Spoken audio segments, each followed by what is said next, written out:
This is from Ecclesiastes chapter 3. There's a right time for everything. To everything there is a season, a time for every purpose under heaven. A right time for birth and another for death. A right time to plant and another to reap. A right time to kill and another to heal. A right time to destroy and another to construct. A right time to cry and another to laugh. A right time to lament and another to cheer.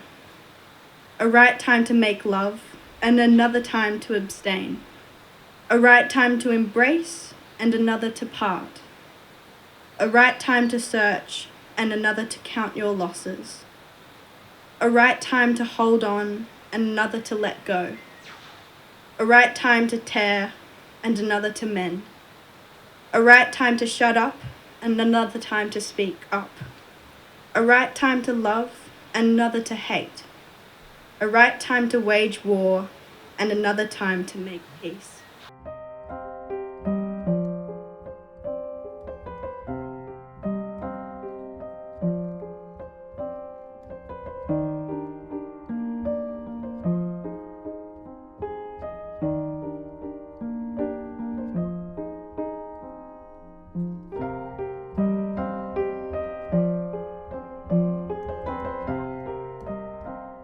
I met Trina in 95, I think, when I came back from living a year and a half in Colombia and needed somewhere safe to be. And so I moved into Bristol Street, which anyone who knows Bristol Street knows that's ridiculous.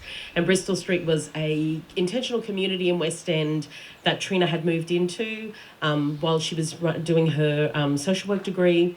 And it was a place that offered hospitality and support and basically openness to anyone who lived around the area, and there are a lot of really interesting people living in West End at that time.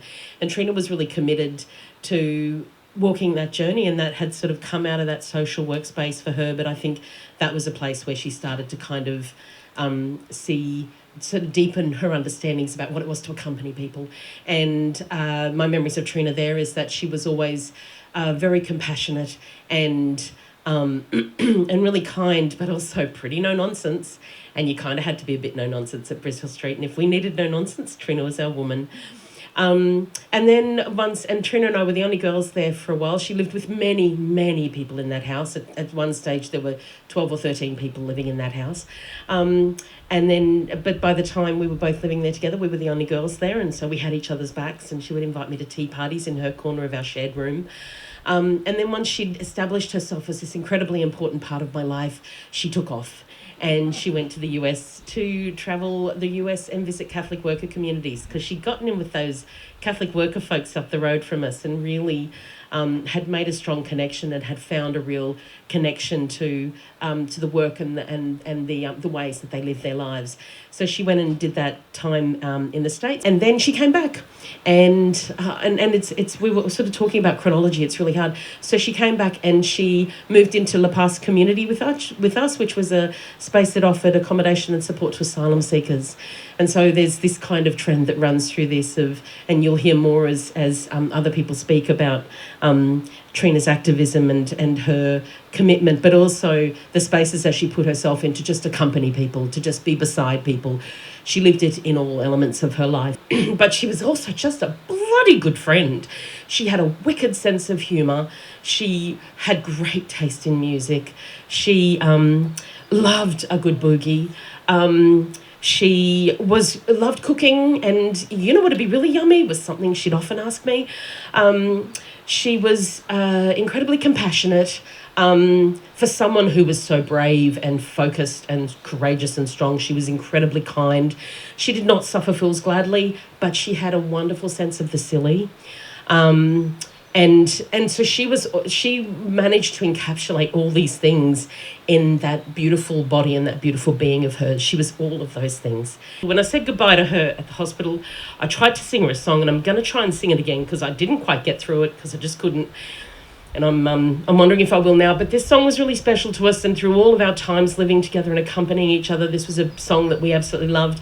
And in Woodford, at the beginning of this year, when we didn't think Treena was going to make it to Woodford, just have the strength to be at Woodford, and she was there, and she was again there very tenaciously, Trina. And we sat on a beautiful rainy day and we listened to Kavisha Masala sing this song, and I just feel so grateful that I was able to look across at her and go, I will remember this, I will remember this always, and I will remember it always, which might make it hard for me to sing this song, but she did ask me to sing, and so I'm going to try, but I'm not going to look at anyone.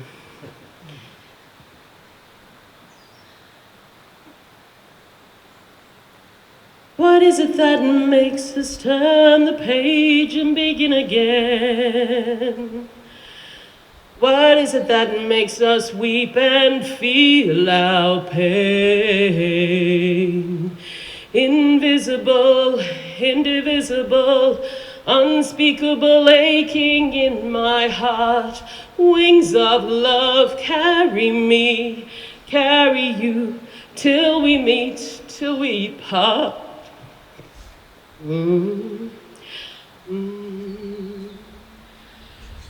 The threads we weave, the links we sew, through the universe it goes, past all time and space, through places forgotten, deep and holy.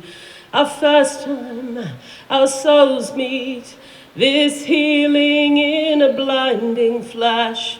I fall from the sky looking at your beauty.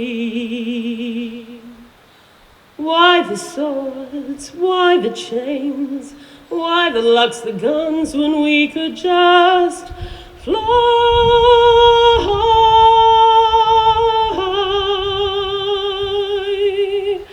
This sorrow, this joy, this hello, this let go, this goodbye.